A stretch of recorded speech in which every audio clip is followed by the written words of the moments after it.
Você quer gravar de novo? Não, tudo bem. Você quer gravar de novo? Tudo bem, pode continuar se quiser. Você quer gravar de É novo? melhor. Tá. Olá, estamos aqui para falar sobre o livro Impostora, de R.F. Kuang. Eu me chamo Aline, você pode me encontrar nas redes sociais como Lilivros. E estou aqui com o meu convidado ilustríssimo, digníssimo. Olá pessoal, me chamo Caio Reich. Eu não falo de livros na internet, mas vocês também podem me encontrar nas redes sociais com esse mesmo nome, Caio Reich. Ok, então vamos lá. E antes que a gente comece, eu vou dar um recado para vocês, tá? Se vocês ainda não leram esse livro, eu recomendo que vocês salvem o vídeo para ver depois, porque aqui a gente vai comentar com todos os spoilers possíveis. Se bem que eu acho que os spoilers não são tão importantes assim quanto a galera acha, que é nesse livro específico. Você acha? É porque assim, eu acho que tem uma narrativa, é um suspense, então tem toda aquela coisa de descobrir o que vai acontecer. Mas eu acho que no fundo a narrativa é só uma desculpa pra falar de outras coisas. É o que eu senti lendo o livro, melhor dizendo. Eu também, mas eu acho que o spoiler ainda é importante. Tudo bem, justo, É. É melhor, veja por conta e risco. Eu vou começar dizendo que eu achei que esse livro aqui, ele já nasceu datado. Porque eu acho que é um livro geracional, não sei se você concorda com isso, porque ele conversa muito com a nossa geração, com a geração que conhece o Twitter, que conhece as redes sociais, que conhece de escândalos na internet. Talvez, se meus pais pegassem esse livro aqui pra ler, eles não iam entender nada e eles iam largar, assim, nas 100 primeiras páginas. E então eu acho que é um livro que eu comecei adorando. Observação, eu comecei adorando. E eu acho que ele já nasceu datado. Você concorda? Concordo. Eu acho assim, a gente lendo agora, a gente pensa assim, poxa, esse livro fala do que a gente está vivendo. Mas eu não sei se daqui a 10 anos, ou alguém que não vive tanto na rede social, vai achar que é uma coisa realista isso aí. Mas é muito real. A gente que está na internet, que acompanha, que é dessa geração e da geração mais nova, vai achar que isso aqui é assim, meu Deus, é o que acontece, é o que a gente vê toda hora na internet, acontecendo com todo mundo. E vamos começar do início, né? O livro começa com uma amizade super tóxica, né, da protagonista. Meu Deus, que protagonista insuportável. E ela tem essa amizade com uma outra menina que ela é sino-americana. E essa menina, ela tem muito sucesso, enquanto ela é muito frustrada. A Athena, que é essa amiga sino-americana, ela acaba indo de arrasta bem na frente da amiga invejosa, né? E essa amiga invejosa, qual é o nome dela? Juniper, né? Juni. Ela muda o sobrenome, né? Depois ela muda o sobrenome. Juni vê, né, tudo que tá acontecendo. E aí, o que ela faz? Ela pega o manuscrito de Athena e se manda pra casa. E aí, com o manuscrito de Athena, de um livro que a Athena tava fazendo na mão, ela fala, ok, o que é que eu vou fazer? Eu vou reescrever isso daqui, vou escrever com as minhas palavras, vou me apropriar do texto dela, né, que como foi escrito por Athena, e a família de Athena, ela era uma família chinesa, que ela se mudou, né, ela imigrou para os Estados Unidos. Que é a mesma coisa de R.F. Kuang, né? E as coisas que a Athena escreve também são coisas que falam sobre a China, é uma ficção histórica, assim como os livros de R.F. Kuang, os anteriores, né? Babel e a trilogia Guerra da Papoula. Enfim, então, tudo isso você percebe assim, meu Deus, ela está falando dela mesma. E refletindo sobre isso, ou sobre o que as pessoas eventualmente possam pensar sobre ela. Então isso é bem interessante, porque ela parece estar conversando com a gente sobre ela e não sobre as personagens. Parece um diário, né? Isso, é verdade. E é engraçado que até nesse livro, que não é uma ficção histórica, ela dá um jeitinho de, em vários pontos do livro, trazer alguma coisa da história, pra gente poder ali ficar curioso, pelo menos, pra poder pesquisar. Qual livro você tá falando? Do manuscrito ou do livro? Do manuscrito. Do manuscrito. A gente vê Juni com esse manuscrito na mão, reescrevendo, e ela tá num dilema, tá? Eu tô me apropriando de uma coisa ou eu tô reescrevendo? E a gente vai sendo apresentado aos poucos a uma característica muito negativa e tóxica dessa amizade, porque ela acabou de roubar o manuscrito da amiga, já que a amiga, né, foi de arrasta, ela pegou esse manuscrito e falou que meu, irei escrever. Porque a gente começa sem saber direito se elas são amigas ou não. Porque Juniper dá a entender que a Athena é uma pessoa super isolada do mundo e que só tem Juniper como uma amiga. E aí ela não tem com quem comemorar e tá bom, ela vai se contentar com aquela menina ali mesmo e vai comemorar com ela, mesmo sabendo que aquela menina é uma menina invejosa que tá com inveja de todas as conquistas dela. Ao longo de todo o livro, assim, do início, a gente sabe que Juniper não tem razão nenhuma, que ela tá totalmente errada, mas... Porque é outro ponto, né? O livro tem toda essa questão racial também, né? Athena é sino-americana, Juniper é uma mulher branca e...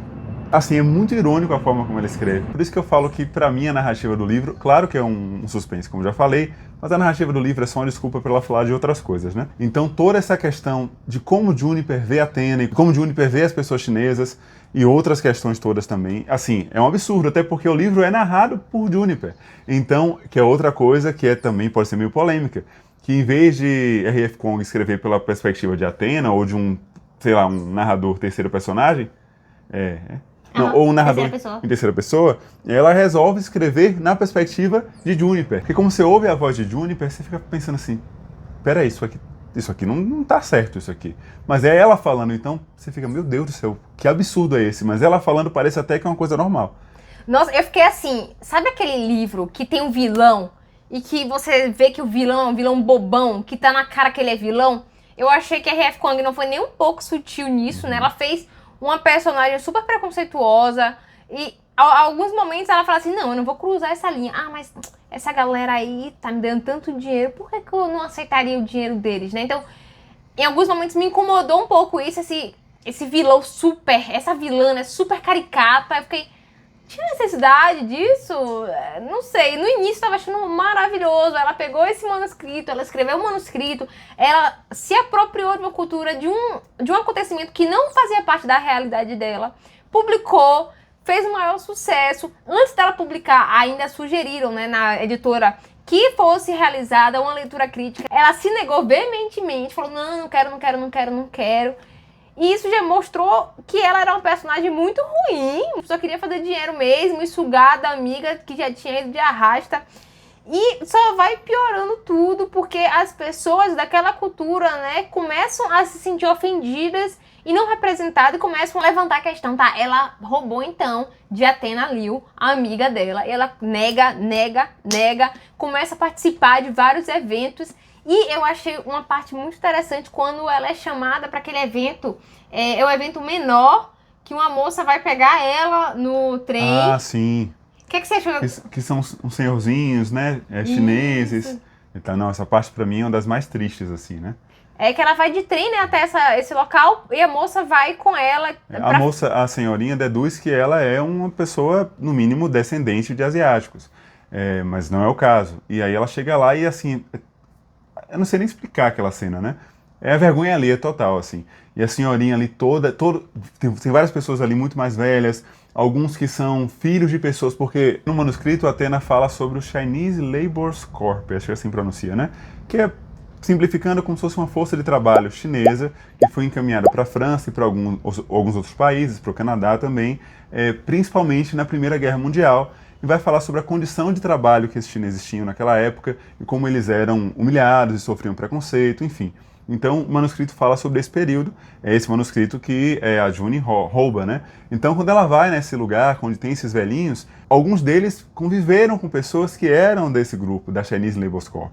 Então, assim, você vê que realmente não tinha por que aquela mulher, Juniper, falar sobre isso, porque ela não tem nenhuma propriedade sobre esse assunto. Ela está simplesmente roubando não só o manuscrito, como roubando a cultura de um povo e ganhando dinheiro em cima disso. É muito, muito triste e muito vergonha alheia, porque tem um senhorzinho específico que ele vai falar com ela, e assim, ela tem cada pensamento e cada comentário ridículo, porque eles estão lá, é uma cultura chinesa, né? E aí, eles têm uma comida chinesa, e ela fala que a comida é fera, que a comida é gordurosa, que tá dando ânsia pra ela, não sei o que, é um negócio bizarro. Aí ela pega um negócio que é menos nojento, assim, pra ela. Nossa, eu queria tanto jogar esse livro na parede e falar assim... E aí o senhorzinho senta, ele não fala inglês direito, ele entende inglês. E ele pede pra ela autografar o livro pra ele. E ele fala que um parente dele fez parte desse Chinese Labour Corps. E ela fica constrangida. Esse é o momento em que ela mais se dá conta, assim, de que é uma coisa errada que ela tá fazendo, que ela quer ir embora. A moça, claro, ela tinha percebido, né? Porque ela perguntou, você fala chinês? Ela falou, não. Aí a moça percebeu que ela era, tipo, uma mulher branca, que era americana e tava falando de uma coisa que não pertencia a ela. A mulher ficou, claro, né, bem chateada. Mostrava pela interação dela que ela tava chateada. Mas ela ia fazer o quê? Expulsar a mulher? Aí ficou, né, lá, o rapaz pegou o autógrafo e ela basicamente inventou desculpa que a mãe dela estava doente e foi embora. Engraçado que ela sempre se surpreende quando alguém que tem uma aparência asiática, ou é chinês, ou de algum país asiático, fala bem inglês. Como se ela presumisse que alguém, por ser descendente de asiático, nesse caso específico da China, não poderia falar bem inglês. Olha como ela fala bem inglês. Por exemplo, a mãe de Athena, ela se surpreende muito com a mãe de Athena é uma mulher elegante, uma mulher bonita. assim, tem entre várias aspas, os pequenos preconceitos que acontecem o tempo inteiro no livro, e tem esses momentos que você percebe, meu Deus, caramba, ela foi muito preconceituosa aqui. Eu acho que R.F. Kuang, ela faz isso de forma muito boa, é uma maestria, o jeito que ela bota uma ideia assim, uma amiga que rouba o texto da outra. É cheio de ironia, cheio de sarcasmo. E se passa por ela, só que ao longo da história, ela vai empurrando pra gente e a gente não vai nem percebendo. Não é como se a gente estivesse pegando e abrindo um livro de história e adquirindo conhecimento sobre a cultura, né, e a história da China e do povo chinês. Não. A gente vai ler um livro de uma amiga que roubou o manuscrito da outra e vai adquirindo conhecimento. Mesmo que a gente nem perceba, entendeu? Então, isso eu achei genial. Ela não perde a oportunidade de colocar um pouquinho sobre essa história desse povo e outras histórias também. O livro, em inglês, se chama Yellow Face, que vem da outra palavra, né? Blackface. Sim. E eu achei genial o jeito que eles traduziram impostora, porque aqui a gente não tem muito, né, contato com esse termo Yellow Face. Eu nunca tinha ouvido falar antes, você já tinha ouvido falar?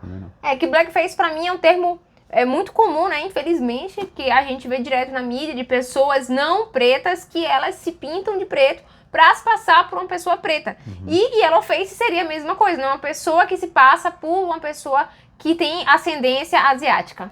Ou descendência. É ascendência ou descendência? Ascendência. Ascendência, eu falei certo, né? Então, essa questão eu achei muito interessante. É um texto todo de reflexão, é um texto todo de jogar na nossa cara uma coisa que tá ali e que a gente tem que sim refletir sobre aquilo. E agora, você quer comentar mais algum ponto positivo, alguma coisa que você tenha anotado? Deixa eu ver, já tá com uma coisa na cabeça aqui. Eu tinha uma coisa pra falar. Então, eu vou falar outras coisas, fala. se você lembrar, você fala. Eu tava adorando o livro, até a página 170, por aí, que eu achei que começou a ficar repetitivo. Eu também acho. Lá pra página 200, mais ou menos. Pra mim, começou a ficar repetitivo, um pouquinho cansativo. Ela tem todo esse sucesso, todo esse estrondo, não sei o quê, e depois ela não sabe mais o que ela vai fazer da vida dela. Aí fica um negócio de, as pessoas nas redes sociais atacando ela no Twitter, ela diz que a vida dela não tem mais sentido, que ela tem também uma questão complicada com a mãe, né, que a mãe se isolou depois que o pai faleceu, a irmã dela não tem tanto contato com ela, a mãe não apoia essa profissão dela de ser escritora, quer que ela seja contadora ou tenha uma profissão mais certinha, e aí ela não tem apoio, né, então quando tudo acontece, quando qualquer coisa acontece com ela, quando atacam ela, pra ela uma tempestade, um copo d'água, e ela acha que nunca vai passar, sendo que quando acontece com outra pessoa, tipo, um assistente, isso acontece toda hora, esse escândalo acontece, ela vai superar, não sei o que, mas com ela não. Com ela, meu Deus do céu, vai acabar com a minha carreira. É uma pessoa muito egoísta e eu não aguentava mais. Esse nhenhenhê, esse lengo-lengo dela na página 170. Eu falei, poxa, tá, já entendi. E aí, ela cai no ostracismo, né? Que todo escritor, todo produtor de conteúdo, todo artista cai. Sim. Que você produz uma obra, ainda mais no caso, uma obra de muito sucesso, né? Você produz uma obra de muito sucesso, as pessoas vão querer ver outra obra de grande sucesso. Então, eu acho que esse livro também é uma resposta a isso, porque ela fala em um momento em que, você é latino-americana, então seu papel na literatura é falar sobre essa história.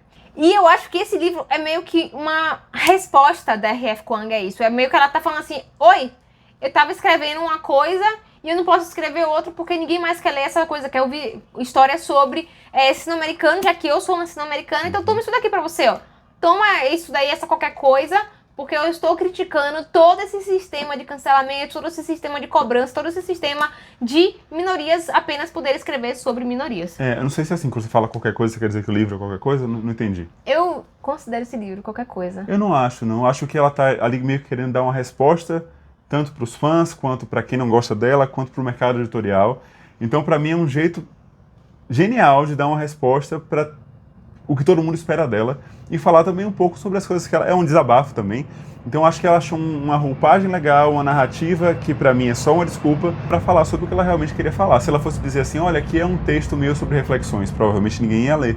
Mas quando ela fala, ela pega a própria questão racial e joga isso como plot principal do livro. Mas só para que a gente leia, na verdade, as coisas que ela realmente quer dizer, eu acho isso uma sacada genial. E eu concordo que o livro fica cansativo, lá para a página 200, fica meio repetitivo, mas é engraçado, porque parece que a própria R.F. Kuang sabe disso. Que em vários momentos ela fala, mas para onde esse livro está indo? Para onde essa história está indo? Que maluquice é essa? Então é como se ela tivesse consciência de que o livro está ficando meio bagunçado, e como se ela fizesse isso meio de propósito. mas eu acho também que se a narrativa fosse um pouquinho melhor trabalhada, alguns pontos fossem um pouquinho melhor trabalhados, talvez o livro fosse um pouquinho mais interessante do ponto de vista da narrativa. Pronto, deixa eu me defender, né? Eu falei que o livro era qualquer coisa do ponto de vista narrativo, porque eu achei a história muito básica. Claro que ela usa a história básica como uma fachada para dizer o que ela realmente quer, mas é essa fachada que me incomoda, porque essa fachada começa a ficar muito repetitiva. Ela pegou esse manuscrito de Atena para fazer o livro dela, aí depois o livro cai no ostracismo, não chega a cair no ostracismo, mas quando começa a surgir mais depoimentos de que ela realmente roubou esse manuscrito de Atena, ela tenta escrever um outro livro para que as pessoas parem de dizer isso, né, que ela realmente não roubou nada que ela escreveu. E aí o que ela faz? Ela fala que, junto com o manuscrito, ela pegou outros papéis de Atena, e aí lá tinha um parágrafo que ela começou a escrever o segundo livro dela, que era a Mãe Bruxa. Isso surge assim, na página quase 200, 200, né? Ela poderia ter falado isso na página, sei lá, antes, quando ela roubou o primeiro manuscrito, roubou mais alguma coisa. Exato, e o livro tem 348 páginas, então na página 200 eu já tava de saco cheio, eu já tava, poxa, tá. E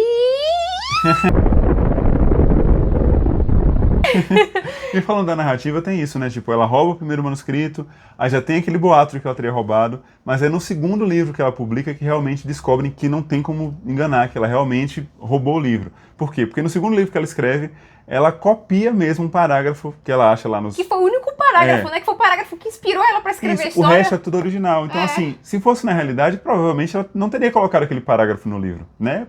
Ela já sabe que tem um boato de que ela tá roubando de Atena, todo mundo tá falando isso. Então, na realidade, muito provavelmente ela nem teria colocado aquele parágrafo ali. E é o que faz descobrirem que ela realmente roubou, porque aquele parágrafo tinha sido publicado antes, enfim. Eu acho a Jennifer muito burra, mas ao mesmo tempo, quando ela tá narrando, ela não se mostra tão burra assim, mas as decisões que ela toma são totalmente burras. Tem hora que ela percebe totalmente que ela tá sendo muito preconceituosa. Eu acho que se fosse na realidade, ela teria tentado fingir que não era preconceituosa de forma mais... no livro ela continua sendo preconceituosa o tempo inteiro. Eu acho que ela tentaria fingir que não é, mas o livro continua deixando ela fazendo burrada para que ela possa mostrar até onde é que ela vai, assim. Fica uma coisa assim que beira o absurdo. Então isso incomoda porque não é realista. Mas eu sinto que a R.F. Kuang faz isso de propósito, meio que para pirraçar e para mostrar como esses absurdos acontecem o tempo todo. E já que a gente está falando dos Estados Unidos, né, a gente tem até um presidente lá que faz isso o tempo todo e foi eleito. E ela fala dele aqui em alguns momentos. Assim, são umas conveniências da narrativa que realmente incomodam um pouco. Eu acho interessante essa deturpação de valores que o livro que Juniper publica acaba sofrendo, né? Porque ela publica esse livro, que era um rascunho de Atena, e Atena tinha escrito esse rascunho com o intuito de homenagear, né, a cultura sino-americana. Eu botei aspas porque a gente depois descobre que nem as próprias pessoas sino-americanas gostavam de Atena. E aí, Juniper publica o livro com o intuito original de Atena. Ela muda uma coisa ou outra, coloca um personagem branca lá, que faz uma loucura. O Branco Salvador, né? O Branco Salvador. Então ela acaba incluindo uma coisa ou outra assim, que é da mente deturpada de Juniper. Mas o livro era para representar os sino-americanos. Só que com toda a confusão que teve na internet, né, das pessoas sino-americanas estarem apontando o dedo, dizendo que tem personagens lá que não fazem sentido, que tem ações dos próprios chineses que não fazem sentido, a galera de extrema direita e de direita acaba acolhendo o Juniper e o livro como se fosse uma coisa, né, de racismo reverso, de uma coisa super errada que eles estão fazendo. Então, eu achei genial ela jogar isso assim na roda, despretensiosamente, você toma na cara assim. Tem essa discussão sobre o lugar de fala, né? Sim. E tem uma hora que a própria Juniper fala tipo uma bienal lá, uma palestra que ela tá dando, ela fala, mas como assim? Qualquer um pode falar sobre qualquer coisa que quiser falar, vocês estão meio que me censurando. E tem também toda uma parte bem legal sobre o mercado editorial. É verdade. Boa parte do livro é falando sobre mercado editorial, sobre marketing em cima de um livro, sobre como escolhem um autor para ser o autor bombado do momento. Então acho que ela também aproveita para falar um pouco sobre esse mercado editorial e sobre as coisas que talvez ela tenha sofrido quando chegou no mercado editorial, tão jovem. E a inveja, né? Porque, infelizmente, nesse mundo editorial, tem a batalha de egos, tem aquela amizade que você vê que tem uma coisa ali por trás, né? É amizade mesmo ou é inveja? Tá ali com você, mas você sente que tem uma coisa estranha. Então, eu acho que todo mundo já passou por uma dessas, né? Você conta alguma coisa, a pessoa fala, nossa, parabéns! Oh, que legal, parabéns! Que legal! Muito bom pra você. Então, eu não sei como é que elas se suportavam, como é que elas aturavam uma a outra. Você falando de inveja, me lembrou que assim, a gente sempre fala aqui que a narrativa do livro é meio assim, qualquer coisa. Mas a parte dos personagens não. Os personagens, principalmente Athena e acho que exclusivamente Athena e Júniper, são muito bem trabalhadas. Então assim, são personagens muito complexas. Então você vê várias nuances delas que você se questiona quem é boa, quem é má. Tem alguma boa? Tem alguma boa, e ser humano somos todos complexos, enfim. Então isso lá não faz de qualquer jeito não. Essa parte da complexidade de cada personagem é muito bem feita. Mas ao mesmo tempo a gente sempre vê a Athena pela perspectiva de Júniper, que não é uma narradora confiável. Então assim, é sempre um misto de inveja e crítica a Athena, mas ao mesmo tempo a Athena parece um ser quase místico e mágico e poderoso e perfeito. Então é muito complexo assim. Essa parte dos personagens é muito legal. E voltando mais um pouco, porque é muita coisa no livro, tem a questão também, para quem escreve, para quem é artista de alguma forma, como ela fala de como o artista está sempre roubando de alguma forma. Que a gente está sempre se inspirando em alguma coisa que a gente viu em outros artistas. Então, assim, é meio que uma brincadeira com o fato de Júniper ter roubado de Athena, mas será que todo artista, de certa forma, não rouba um pouco? Então tem todas essas questões que ela pontua aqui no livro que são muito legais. É verdade, é muito legal. E eu acho que avançando um pouco na história, a gente vê que esse segundo manuscrito que é a derrota dela. Então todo mundo começa a falar dela na internet. E a gente sabe que a internet é um mundo fechado nele mesmo. Claro que às vezes vaza alguma coisa pra vida real, mas ela parece se limitar apenas à internet, ela fica muito mal. Ela começa a ver o fantasma, né, da amiga. Ela começa a não conseguir se alimentar, não conseguir dormir. Ela ali entra na depressão, né? Sim, verdade. Ela tem problemas também psicológicos. Então, tem uma parte bem tensa assim do livro que ela não consegue produzir nada, que ela sofre bastante, que ela fica o tempo todo vendo as resenhas negativas, dando ibope pros haters. E aí, ela recebe uma mensagem no Instagram da própria Athena, sendo que a Athena já tinha ido de arrasto. A gente fica, quem que tá por trás disso? E aí vai se desenrolando a conversa e ela cai na lábia da pessoa que está por trás daquele Instagram. E aí eles marcam pra se encontrarem em uma escada. Ela tá crente abafando que é a Athena, que está vivíssima, porque ela sabe de pé junto, entendeu? Ela jura que ela tá vendo a amiga que já tinha ido de arrasta. É verdade, aí ela até fala, e agora essa história vai pra onde? Vai ser um fantasma chinês e vai aparecer aqui? Assim, como eu falei, parece que a própria R.F. Kuang sabe que aquilo ali é meio assim, meio sem pé nem cabeça. Exato, e aí ela cai nisso, e aí eu achei a protagonista mais burra do mundo, sabe? Porque a menina, ela viu a menina, né, ir de arrasta na frente dela, e mesmo assim ela acreditou que a menina estava viva. Aí eu fiquei, como? Claro que isso daí é inteligência artificial, é alguma montagem. Sim. E a gente descobre que quem tá por trás dessa conta do Instagram é uma antiga assistente editorial que ela queimou, porque essa assistente editorial queria que fizesse, né, uma leitura crítica do livro que ela estava escrevendo. E ela acabou com a vida da menina, e a menina volta, né? Ela fala, ok, você acabou com minha vida, agora eu vou acabar com a sua. E aí, ela nessa escadaria, que ela chama de escadaria do exorcista, que ela pensa que é uma piada interna das duas, mas que a Athena sempre falava sobre isso nas redes sociais, ela usa um alto-falante, né, um jogo de vozes. Tem várias câmeras, enfim, pra pegar a Júniper confessando, né? E aí o Júniper confessa, eu achei tão bobo. Foi bobo mesmo, é verdade. Eu falei, nossa, que saída. Por isso que eu falei que é um livro qualquer coisa, porque a narrativa em si é uma protagonista burra que toma decisões idiotas, super preconceituosa, super nojenta. Você vê o jeito que ela pensa das coisas, das pessoas, o jeito que ela fala, o jeito que ela age. Então, é uma personagem pra mim que foi uma das mais odiáveis até hoje. Eu queria muito... E ela ainda é narradora. Então... E ela é a narradora, eu queria jogar esse livro assim, longe. Então, ainda teve esse fechamento, né, que, beleza, a outra moça, Candice, ela acaba realmente pegando a confissão de Athena e fala, ok, você destruiu minha vida, agora eu vou destruir a sua. E aí a Athena tinha fechado, né, a venda do livro dela com uma conta de 100 dígitos. Só que essa Candice, com tudo que ela descobriu, né, tudo que ela conseguiu captar da confissão... Ela vai escrever um livro, né? Isso, da confissão dela, ela vai escrever um livro.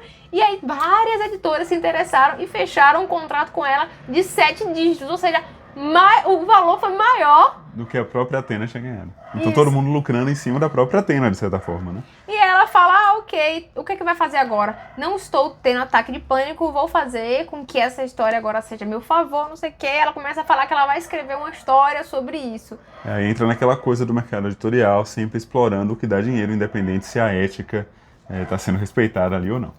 Então, de uma forma geral, eu gostei muito. Ó, Eu gostei. O livro ele é muito coloquial, então a leitura é bem fluida. Eu nunca li outro livro dela, você já leu Babel, Já li né? Babel. Babel é bem diferente disso daqui. Eu adorei Babel. Ele tem mais cultura chinesa e mais cultura de outros países e como a Inglaterra, ela se beneficiava disso. Então, eu acho que ela sempre coloca essa questão cultural nos livros dela e eu acho que é isso que ela critica aqui também, porque eu sou sino-americana, tenho que falar sempre da minha cultura. Sim. Então, esse daqui, enquanto Babel eu achei mais maduro e mais sério, esse daqui eu achei super coloquial e super geracional. Eu acho que é um livro fadado, né? Um livro que ele tá ali preso na nossa geração, talvez. Se ele passar para as outras gerações têm um pouco de dificuldade de entender alguns termos, algumas redes sociais e algumas coisas, né? Como é que eles vão entender essa onda de cancelamento se não existir, né, no futuro? Então vai ter que ter toda a nota de rodapé, todo o material extra aí para eles. Então por isso que eu acho que é um livro geracional. Vai falar sobre o nosso momento. Isso, é uma narrativa fraca, mas com uma profundidade imensa. Tem muita coisa ali por trás, mas a história, ela não me cativou porque a protagonista é muito odiável. Então, eu não gostei da história, mas eu gostei do que a R.F. Kuang, ela decidiu contar aqui. Então eu fiquei muito na dúvida o que eu tinha achado realmente do livro. Como eu já falei aqui antes, eu acho que a partir do momento que eu vi que a narrativa era só uma desculpa, eu tentei focar no que ela realmente queria falar. Se eu fosse pensar na narrativa, eu ia dizer, poxa, o livro é meio fraco. Mas como eu acho que ela não queria falar da narrativa, eu acho que é um livro muito bom e que vale a pena ser lido, porque ela faz várias brincadeiras, é bem divertido de ler também. É bem rápido de ler. É bem rápido de ler, é engraçado como a gente consegue, apesar de odiar a personagem, até certo ponto, querer ver pra onde é que ela vai. Porque ela é tão insuportável que você fala assim, não é possível que essa mulher desça mais ainda. Queria que ela caísse da escada e ela caiu. É justo. Vai, Nazaré! Pois bem, mas apesar da narradora ser assim tão insuportável, você não consegue parar de ler. Então, é assim, um feito ela conseguir fazer um livro dessa forma, é assim, muito, muito louco. Mas realmente, se a narrativa fosse um pouquinho melhor, eu acho que seria um livro assim, sensacional. Então, eu acho que é isso. Tem mais alguma coisa que você queira falar? Eu acho que não.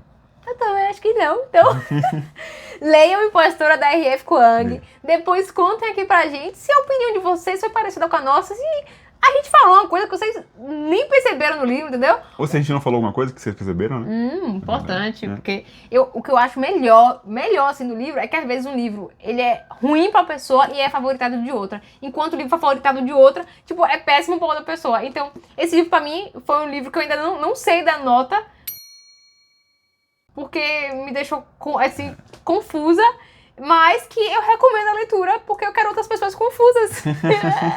Acho que o quê? Só eu vou ficar confusa? Só você vai ficar confuso? Então, leiam Impostora da R.F. Kuang e digam pra gente aqui nos comentários o que é que vocês acharam do livrinho e do Nossa Vida também. E Verdade. se meu convidado aqui tá aprovado, né? Sim, aí tem aquela coisa também, né? Se inscrevam no canal, comentem, curtam, compartilhem, não tem isso também? Tem. Então, é isso, gente. Obrigada, Vizinho, pela sua presença.